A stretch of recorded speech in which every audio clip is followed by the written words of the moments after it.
was asking if it's okay to describe what he was doing as loser laps, which is what you do when you're younger, where you just kind of walk around hoping someone recognizes you or sees you, and you can say hello to them. Because where did we get that name, loser laps? Well, it's because it's what losers did. Like if you had friends, you didn't have to walk around hoping people would recognize you. I was just asking if it's okay to. You sound very familiar with this. Well, yeah, I'm a loser. Topic. Yeah. Come on. Ladies and gentlemen, the Carolina Panthers are one game out of first place. In the mix, Dano. That sucks. Better without Christian McCaffrey. I mean, I think everyone on here is ready, Stugotz, to proclaim Tom Brady done. 3 points at Carolina. And I think everyone here is willing to charge hard at your take that you should always be careful around Tom Brady. They look totally incompetent. The last 2 weeks, they have lost to two of the worst teams in football. And today they looked constipated, totally impotent. Don't say it, guys. Don't even think about it. Don't talk about it privately because I care about all of you. Dan, they're 3-4. They're tied for first place in their division. They're in a lousy division with the Falcons and the Panthers. No, listen, guys, when everyone seems to be like 500 this year, I don't care. I'll take my chances with Tom Brady or Aaron Rodgers. Like, there is no reason to be concerned about either of those teams or those quarterbacks. You got to be kidding, Stugotz. You have to. What do you mean? mean? You did not watch. You have not been watching Aaron Rodgers throw the ball more behind the line of scrimmage than anybody in the sport. Like all they're throwing is slants in Green Bay. Like they don't look like they. Never mind competence or never mind greatness. What I saw today was incompetence. Like it was not. It was a lot of balls thrown into the ground. 3 points at Carolina, Stugotz. That's one of the worst teams in the league. They're bad. Anyone else want to stop Dan? Because it's going to come back to haunt them. Like everything he just said is going to come back to haunt him. Not only am I not going to stop Dan, I'm going to join him. I'm ready really? Tom Brady, brown noser, at age 45. It's over for Tom Brady. Ryan, suck up. The end. He is going to retire after this season. This will be his Joe Montana Chiefs season. This will be the season that we all get sad because Tom Brady looks old now. He could have retired without the sad season. He played until he was 44. He decided to press his luck, and now he's having the sad season. This is the sad season. But hold on, is it his fault? Because you're saying he's going to look old. Does he look old? That pass to Mike Evans was a 75-yard touchdown that Mike just flat out dropped. Like his arm is still alive. But beyond that, there wasn't. I mean, it felt like he was throwing to Mike Evans's fingertips all day, and Mike Evans was either getting smashed or he wasn't able to come down with it. And you're right, though. I mean, if he completes that 75-yard pass, they're away and they win by 4 touchdowns in Carolina. But what you see from them week in, week out is it's kind of embarrassing for Tom Brady. And you ask yourself, and all these things about him missing time in training camp and going to Bob Kraft's wedding, none of that stuff really would have mattered in years previous, but it is because he's playing poorly. And what's the difference? It's not a blip anymore.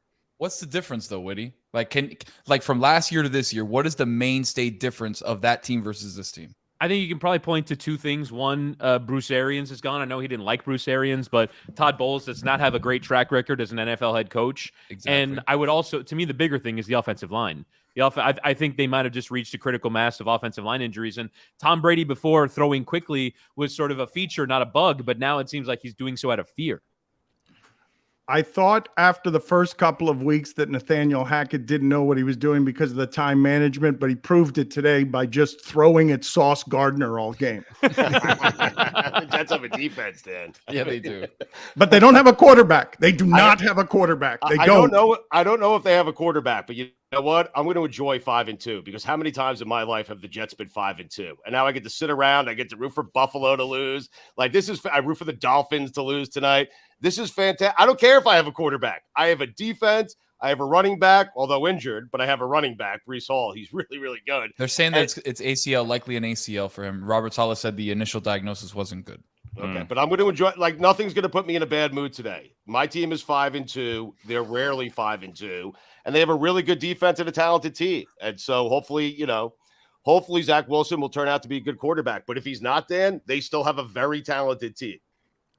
This is their first 4-game winning streak since 2015. That's right. Wow. The thing, I'm though, I gonna mean, enjoy the hell out of it. Thank you. I understand why Stugotz does, as long as I'm winning, I feel good. But if your team is built on defense and is built on skill position players, it doesn't have a shelf life. That's what we've learned in these last few years of the NFL is these teams that are built across, the Seahawks defense and all these other methods of team building. If you don't have a good quarterback, which, I mean, look, a lot of the reason why the Broncos aren't 0-6 right now is because they have a damn good defense. So like you can somewhat get by, but I don't know if I'd want to do an unsustainable 5-2. Like I think that's going to catch up to the Jets.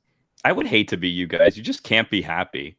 Like his team is 5-2. No one expects them to be 5-2. Exactly. They've won 4 games in a row for the first time since whatever. And you're like, no, I'd rather not win 4 games in a row because it's not sustainable long term. It's like, why not just be happy? Exactly. Why can't he just be happy about his team? Woody, did you enjoy the Pennington year for the Dolphins? Do you enjoy that year or no? Yeah, I mean, the Dolphins came off a 1-15 season, but when they win 19-17 every week and then they get their heads handed to them by the Ravens in the playoffs, you see the ceiling of it. If the Jets made the playoffs, they will get their heads handed to them because their quarterback is not playing well right now. Billy, the thing that Stugotz does, though, yes, they're 5-2 and he should be happy, but right before we turn the microphones on, he called the Giants the worst 6-1 team in the history of football. So explain it. Yeah, he's not wrong.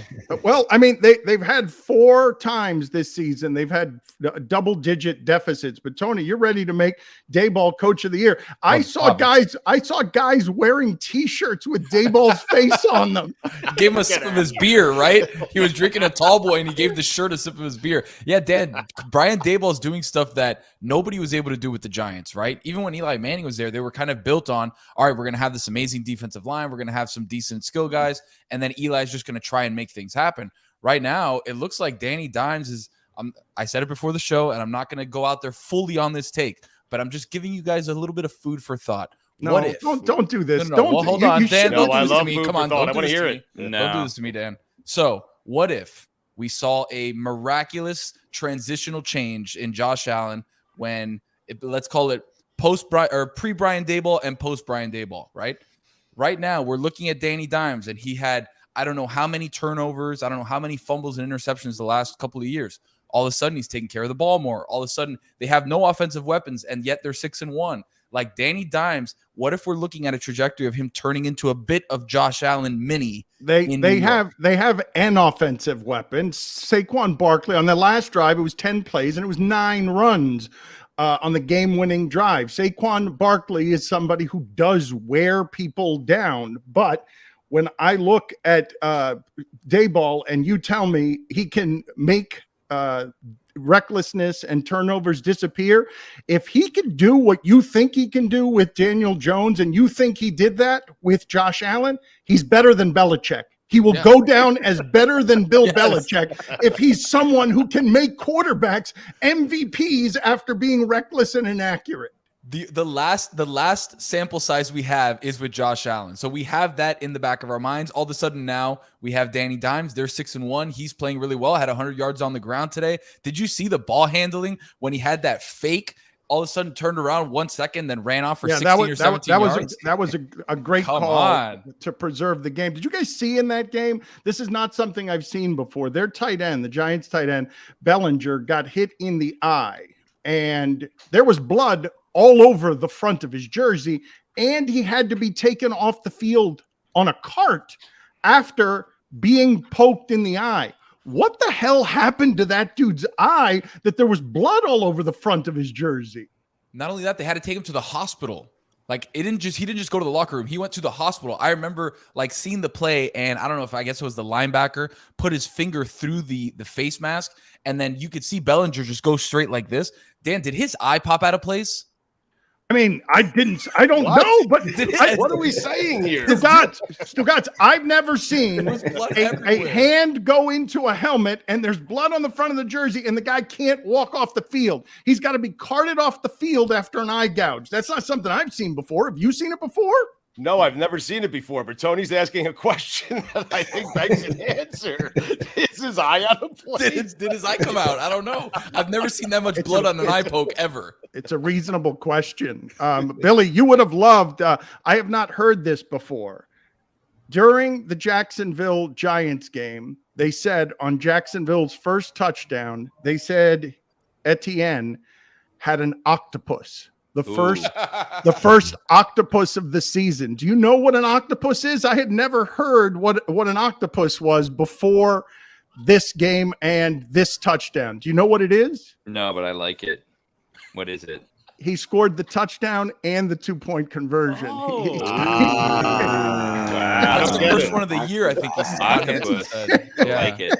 I thought it was like when you go for 2 after the other team gets 7 because it was an 8-7. Love seeing an 8-7 scoreline, but I thought it was like the other team has 7, so the Jags went for 8, and so it's a 1-point lead for the Jags, and so that's an octopus. But wow, but both touchdown and 2-point. That's a classy distinction, an octopus. I love this. We're not going to be able to ignore Geno Smith anymore, are we? He's back. He didn't write back, Dan. Dan, next week the Giants go to the Seahawks, and it's a game for Coach of the Year. Yeah, it really is. Yeah. The winner is the Coach of the Year. I can't explain Geno Smith. I have no explanation for it. I'm watching the end of that game right now as we do this. They're up 14 against the Chargers. I can't explain it. Like, there is no explanation for how well Geno Smith is playing. And Justin Herbert, Dan, I'm tired of it. Wow. I am tired of hearing how great Justin Herbert is. Hasn't made it to the playoffs. Team is about to be 4-4 this year, and he just got beat by Geno Smith at home. A terrible job. Seriously. Mm-hmm. Don't care about the ribs? No. Nope.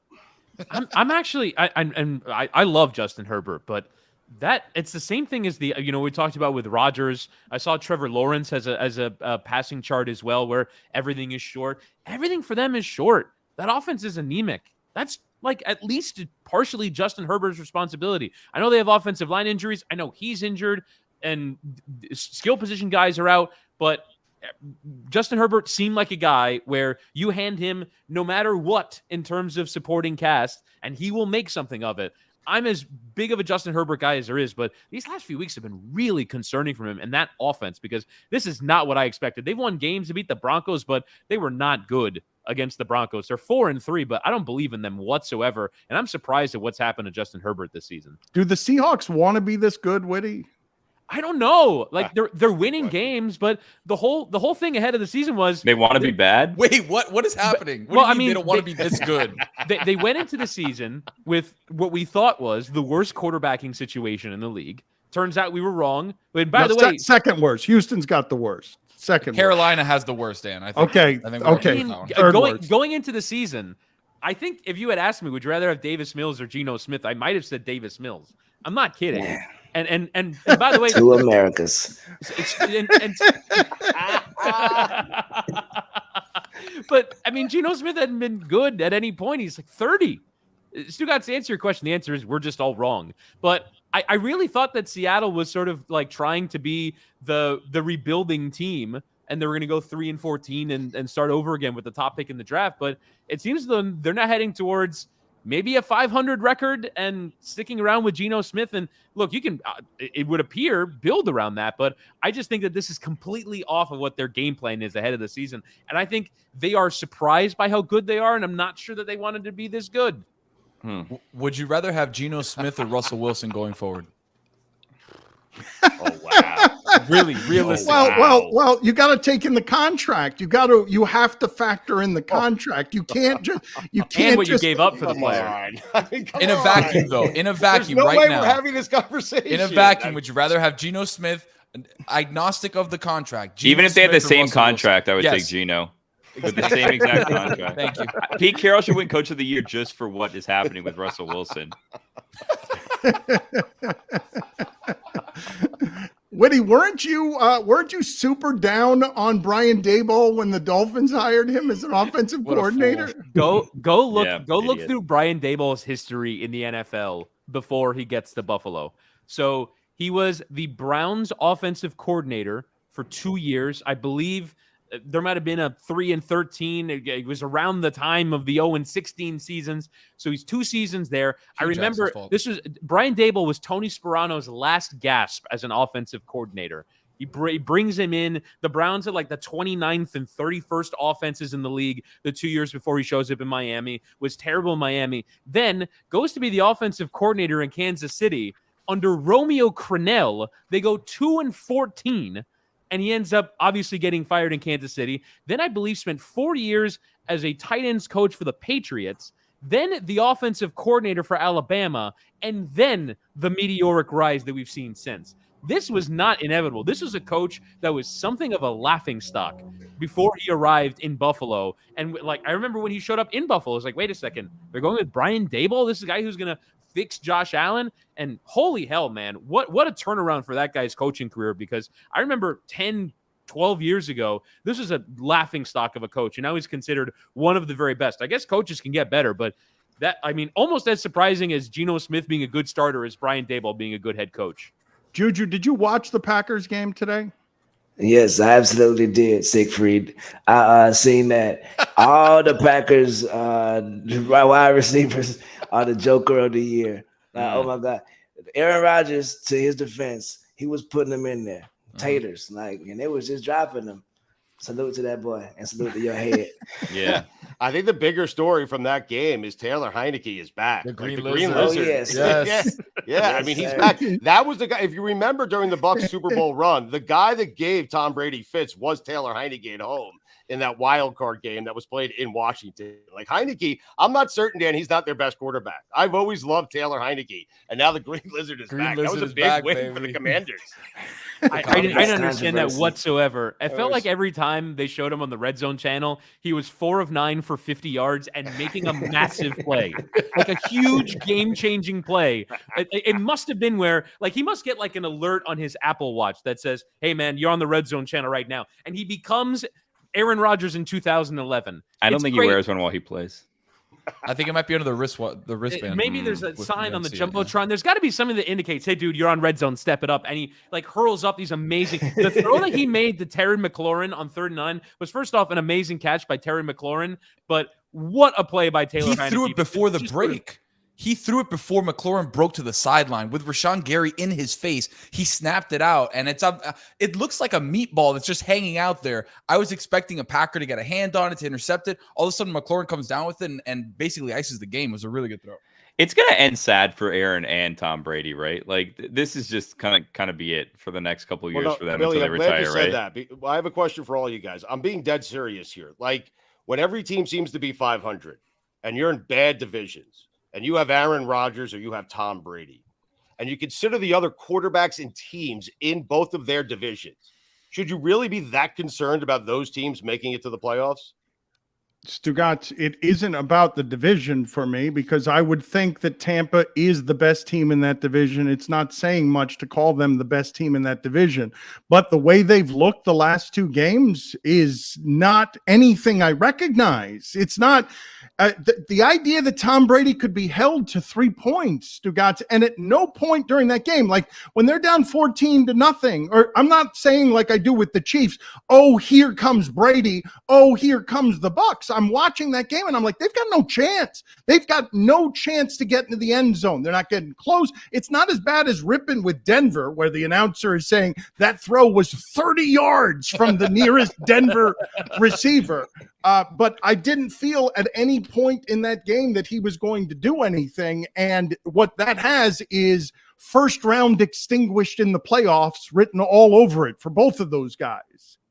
Yeah, so I understand that, but I firmly believe, I can't see any other team winning that division other than the Buccaneers. I just can't see it, okay? And I figure the Packers are going to make it in as a wild card because the Vikings will likely win that division, but they have Aaron Rodgers, so I figure they'll get in as a wild card. Dan, we just talked a week ago about Tom Brady strolling in to play Jalen Hurts on the road in the playoffs, and we both thought, yeah, most people would think Tom Brady's going to win that game. Stugotz, I can't change in 2 games. All that can't change in 2 games. I was asking you last week, when are you allowed to start asking the questions about him without fearing, given that he's 45 years old? Honestly, like there has to be, Stugotz, a time where age catches up to him. Like, it does have to happen. At some point, you're going to be wrong.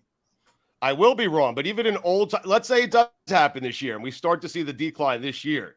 That decline, him at 80% of what he used to be, is still better than every other quarterback in that division. That's all I'm saying. And it's still good enough to go on the road a couple of times and win some playoff games. It is. I don't think it's good enough to win road playoff games. Hell, they didn't have to do that very often when he was in New England. They didn't have to go on the road very often and win playoff games. They always had a bye and played at home. Like, that was the big secret. Just win the division, get the bye, and then play 2 home games in the playoffs. That's how they made it to the Super Bowl every year.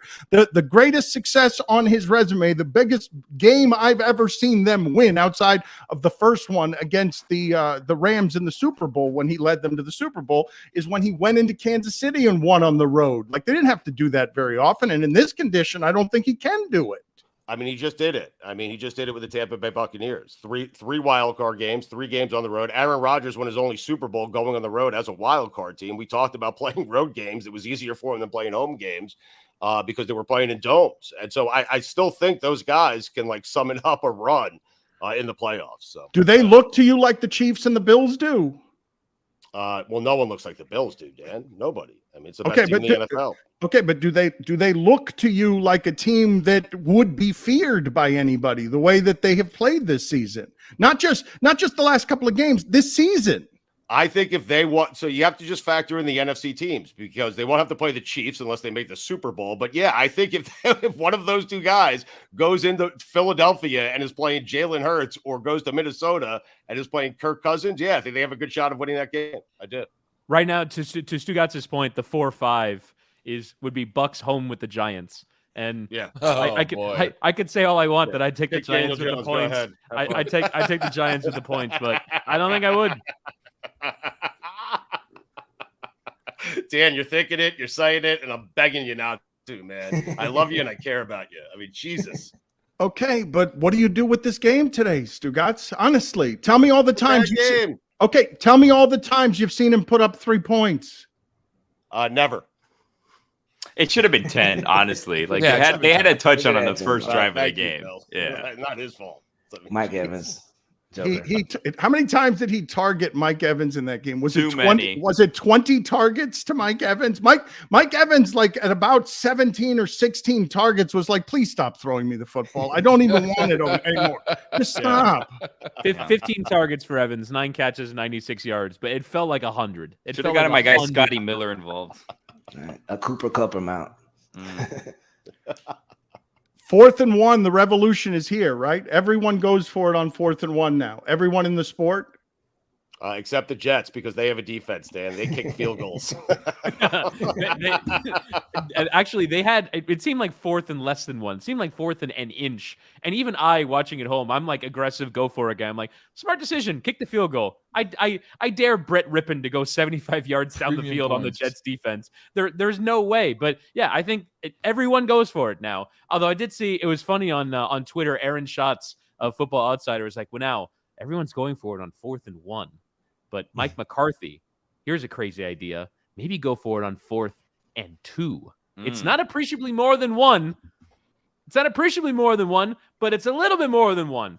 And so why not just go for 4th and 2? Mike McCarthy, very dumb thing. You're inside the 5-yard line. He ran the play clock down to 0. And instead of taking a delay of game for a 28-yard field goal, burned a timeout so he can kick a 23-yard field goal. It's not that much of a difference, Mike. Just take the delay of game. It's okay. Can you tell me something about this first quarter intermission interview that they now do with the coach on the sideline? When did they start that? That's this year, correct? You mentioned McCarthy, and I thought to myself of Billy's useless sound montage because they went and talked to him after the first quarter. They talked to him on the sideline. Is that new this year? Were they doing that last year? I don't remember seeing these, nonsense, useless sound interviews that they do in basketball with coaches in football before.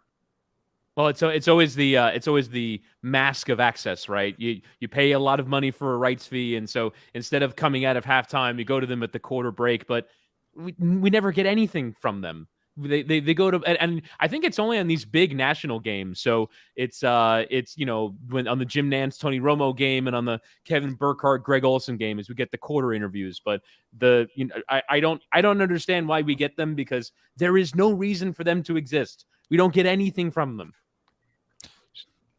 Stugotz, do you get a little bit sad like me at the end of a Week 7 Sunday when there's so many backups on the field because half of the league has been carted to a hospital with bleeding eye gouges, and it's just, it's Heineke and Rippins and Adam Schefter sending out tweets that were written by Russell Wilson's agent saying that even though he wanted to go as much as a human being has ever wanted to play in a game, Russell Wilson will have to sit out this week. Unfortunately, he was dragged away from the starting lineup by a million wild horses complaining, trying to get back to the huddle by his teeth. I mean, yeah, of course it makes me sad, but I love seeing Taylor Heineke. So I don't know. Yeah, yes, I love Taylor Heineke. I really do. Listen, DK Metcalf was carted off today. Breece Hall was carted off today. Williams, JC it's Jackson. a ridiculous amount of injuries. We're not even halfway through the season. It's incredible. It really is. Dan, I'm glad you seized though on the framing around Russell Wilson missing this game, because it's so obvious that he has this content PR machine. I would love to know more about the PR machine around Russell Wilson, because obviously the PR machine makes him do those terrible TikToks. Obviously, the PR machine, gets this big constructed narrative going around him and sends it all out to the national insiders. And I think Marshawn Lynch said in the week that you have to talk to Russell Wilson's business manager to talk to Russell Wilson. There's got to be this ecosystem that surrounds Russell Wilson, like he's a Hollywood celebrity. And I'm fascinated by it, because obviously it's sent out there like Russell Wilson's doing everything that he can. Why can't it just be Russell Wilson is missing tomorrow's game, Brett Rippon will start? It has to be this whole big show, and they're always trying to position him in the market, and it's so obvious. That's what I would do. I mean, if I was paying people, that's what I would want. I'm going to pay people to do this stuff for your PR work, and then just be like, nah, he's not playing today. I would want it to be as theatrical as possible. Would you not? Put him to work. Yeah, earn your money, but also maybe don't have those people. You don't need it. Well, he needs it. What do you mean he doesn't need it, Whitty? I mean, the guy's playing his way out of the Hall of Fame right now. What are you talking about? Oh, my God. So we have to spin our way into thinking that Russell Wilson is going to be in the Hall of Fame? Has anyone ever played their way out of the Hall of Fame? Because I think Russ might be doing it. I don't think anyone who's won a Super Bowl is ever really that far away from being in the Hall of Fame. At one point, the announcers... Trent Dilfer. At one point, the announcer said at the end of the Jets Broncos game, "Hey, Brett Rippon doesn't need to try to be Russell Wilson here. He just needs to be Brett Rippon." And I'm not certain what's the better option. Hold on a second. If I told you this stat line with no name attached, 24 for 46, 225 yards, an average throw of 4.9 yards, an interception and a sack, is that not Russell Wilson this year? It's Herbert. Did he not play that game? It seems to be every quarterback in the league. Except Geno Smith. Well, Tony, do I have this right? This is Ben Solak, that the Lions in the last 2 games have turned the ball over on 60% of their drives. Hey, look, I'm not that good at math. I don't know how that could be feasibly possible. That can't be right. That can't be right. That cannot be right. How? How many possessions have they had, and how many turnovers have they had in the last 2 games? They went very quickly from being a really fun offense to the war of attrition happening. I'm on Ross St. Brown now. DeAndre Swift out. A lot of guys. Jared Goff still their quarterback. Yeah, Goff was decent when he had weapons. That's another story for another day. But the point is, all of these skill guys are now hurt, and they're going just to now being the worst defense and now the worst offense because they just cannot get out of their own way. It's really weird to see how quickly it turned.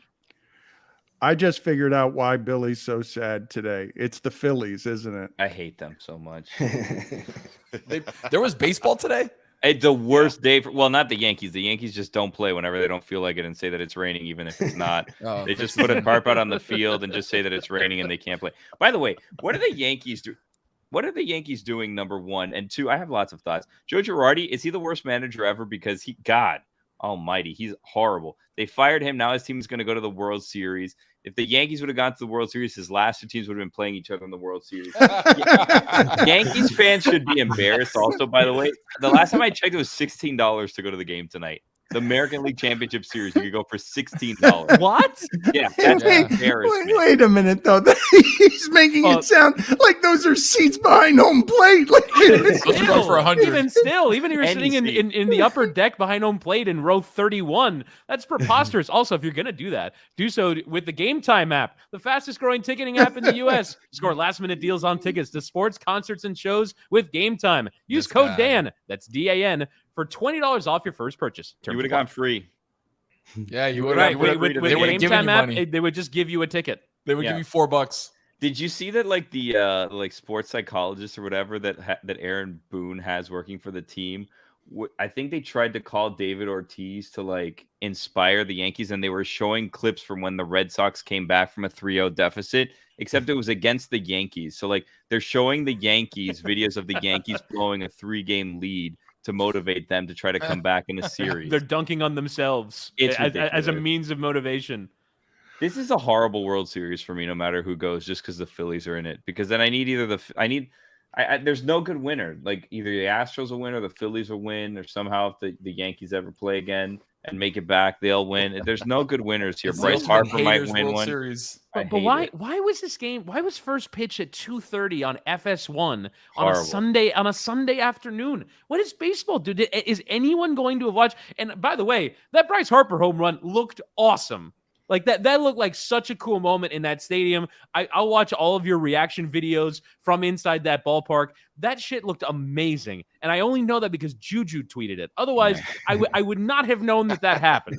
I once said Bryce Harper was a bad baseball player. I once said Josh Allen is terrible. Do you guys remember the scene in Fargo where one of the kidnappers is throwing Steve Buscemi, pushing him by the foot into a wood chipper? If you don't remember that from the scene Fargo, I just think that's what Vrabel's doing with Derrick Henry. I think they are they're going to keep handing it to Derrick Henry until he's just a foot. He's a foot, and they're just going to hand his foot the ball because they're just going to use up everything in his body. I was as Todd Gurley retires, as I was wrong on all of the following. I said you got to pay Ezekiel Elliott, you got to pay Melvin Gordon, you got to pay McCaffrey. I said you got to, and you don't need to pay any of those running backs, not a one of them. But Tennessee kind of can't win anything unless Derrick Henry's carrying the ball 30 times. Right. He had 30 carries today. This is a great Tennessee season. It's like a typical Tennessee season. 0-2 to start the season. Give Henry the ball 1,000 times a game. Get the record to 4-2. They're in first place. Like, it is a perfect Tennessee Titans season. He's 28 now. In real human terms, he might be 58 years old. Like that, like there's no way that today was, I believe, I just looked it up, 22nd time in his career he's carried it at least 25 times in a game, including playoffs. It feels like it happens every week though. Today, and it was also, sometimes you give him the ball 30 times and he'll have 210 yards. Today it was 30 for 100 or $128. That was hard work that Derrick Henry did today. There was no big run. There was no, oh wow, Derrick Henry's way faster than you think. It's just physical, brutal, awful running that just seemed like it hurts so much. There was one time where he got to the second level and I was expecting him to cut to the outside and just be gone like he usually is. And then he kind of just tripped over the safety and like landed on him just exhausted. And I was like, oh, that doesn't look good. He usually turns the corner. It can't last that much longer, Dan. It can't. We can't. Derrick Henry is not going to make it past 30 in the NFL. I'm saying it right now. He can't. It's impossible. And he was used a lot in the SEC by Alabama as well. He had plenty of mileage on him when he was playing college football. Billy, why were you happy that Mac Hollins scored today?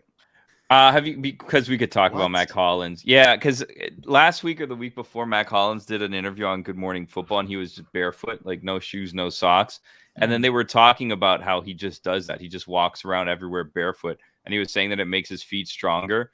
And it would be a strange thing to bring up tonight on the show if he wouldn't have scored a touchdown. But because he scored a touchdown, we could then talk about the fact that Mac Hollins apparently doesn't wear shoes anywhere he goes. except to play football. Like anywhere, like you show up at the DMV barefoot. That's what he claimed. I mean, they said that he was walking around the streets of New York that day Oh, barefoot. That can't be true. That can't Oh be God. That's what they We- said. no, The we things need you would sources on contract that. walking around New York City barefoot. Oh my God.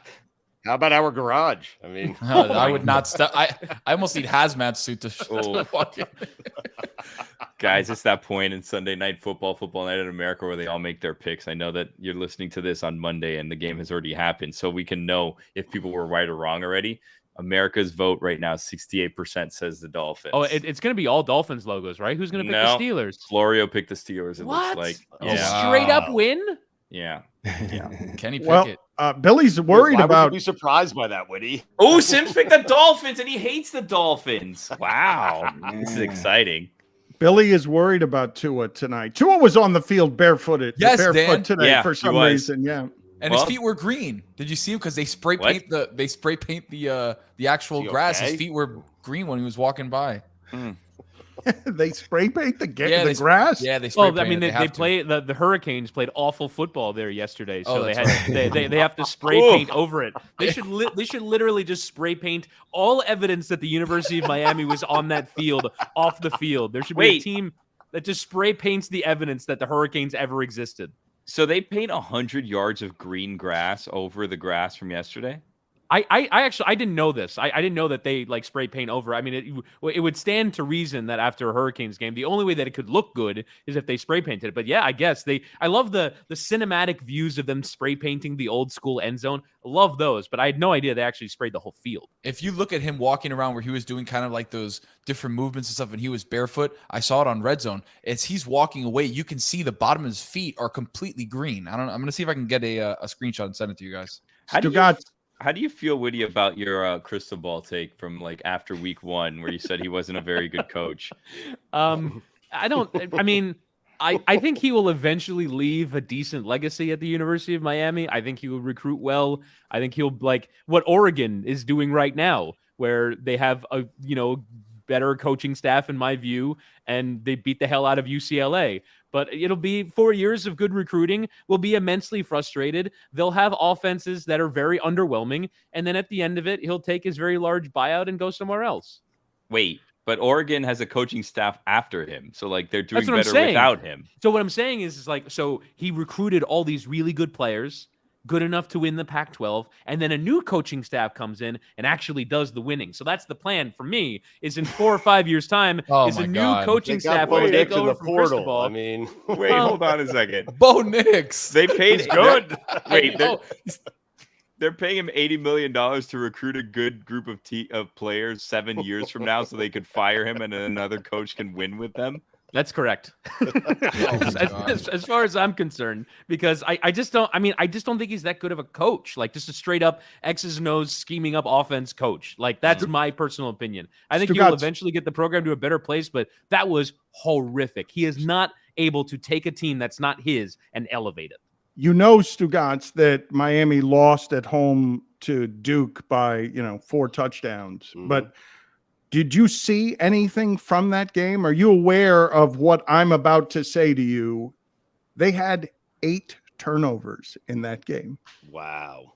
No, I didn't watch a single second of that game because I was watching my daughter play 3 lacrosse games. So I did not watch much college football over the weekend. So no, I was not aware of that. You But were not 5-1. surprising to be, but not surprising to be quite. Like the Canes are bad. They're a lousy football team. Let's just say it. I have no idea if they're ever going to be good. Wait, I Billy, don't know what kind of Billy, recruiter he is. I mean, get out of here. did Billy just say that Stugotz went 5-1 picking college football this I weekend, did. even though he Yeah. didn't watch a second of it? I My mean, I am God, having man. a gambling Heater, season baby. for the ages right now. It Heater. really Yeah. is. Yeah. It's unbelievable. Get that It is. paywall up.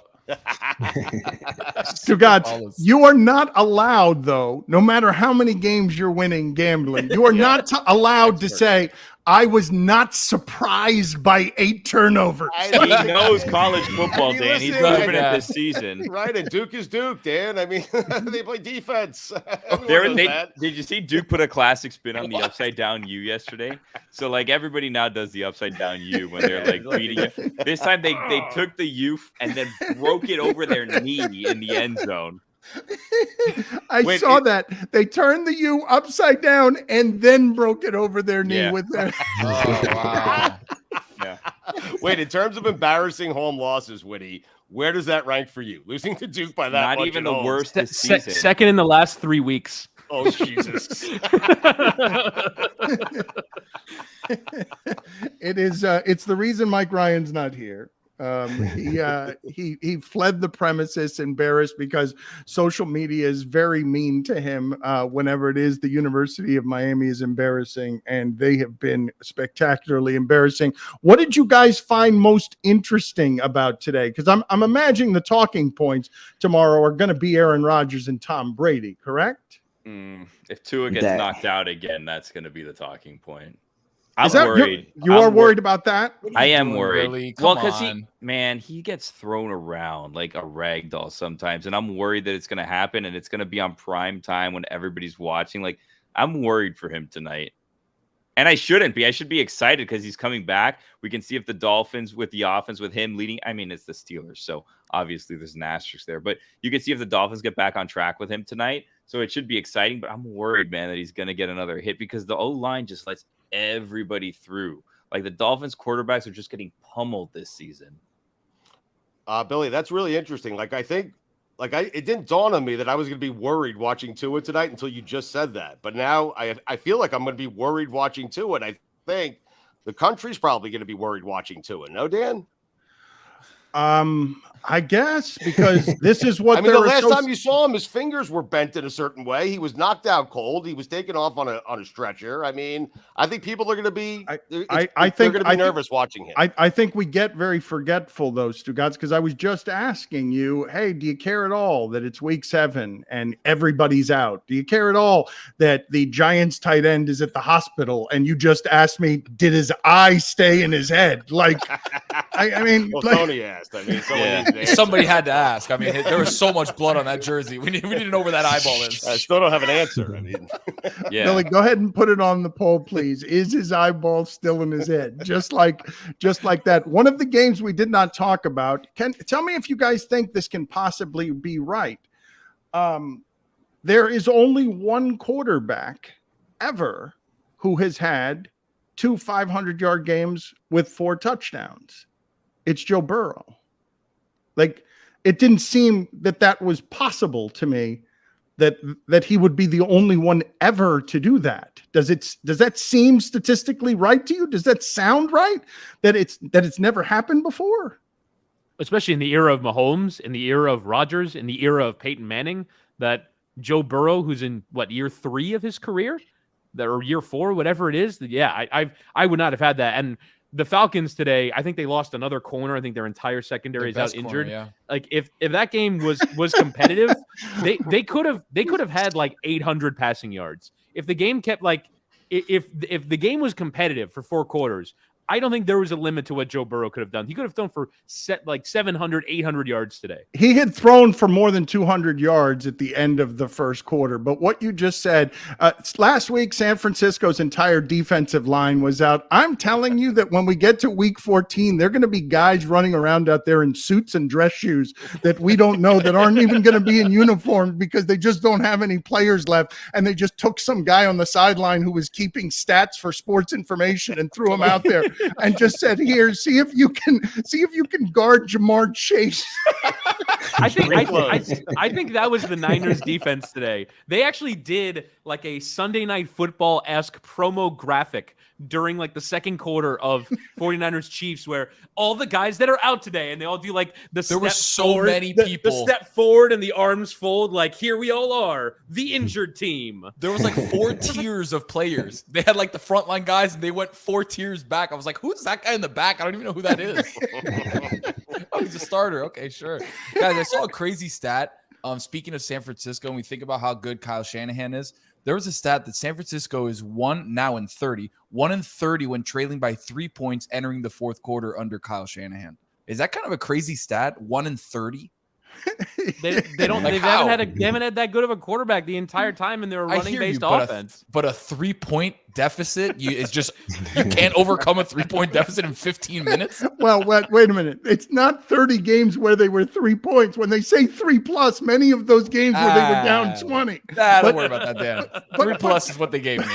But point taken. It is not a lot of game-winning drives from him. Fair enough. Whitty, did you look up anything on what it is that Derrick Henry was doing in the SEC? I think he's getting a break from Vrabel from the way that Saban used it. No way. Yeah, I looked up his career rushing log. The most amount of rushing attempts he had in a game while at Alabama, he ran it 46 times in an Iron Bowl. 46 times for 271 yards. He also ran it 44 times against Florida, 38 against LSU, 36 against Clemson in the national championship game, and 32 away at Texas A&M. You're right. This is a bit of a vacation for him. But if you play in something called the Iron Bowl, you should rush the ball 46 times. Yeah, you should. I mean, just one guy. Yeah. If you want to go back to high school, his senior year, he had 462 attempts in 13 games. Right. His high school stats are astronomical. He had 462, 309, 313, and 313. Those were his 1,300, basically 1,400 What were the yardage carries. totals? He ran for like more than 2,500 yards at high school. He was like incredible. A Florida high school legend. In 4 years, he had 12,000 yards. Good Lord. I have a friend. Touchdowns. I have a friend who was playing at Columbus one time when they played. Edgerrin James was the running back for like Pahokee and or Immokalee, and my friend was my friend who didn't belong on that field with him. I want you to imagine the high school kids trying to tackle Derrick diving at his ankles. Little Johnny. It's like bulletproof vest.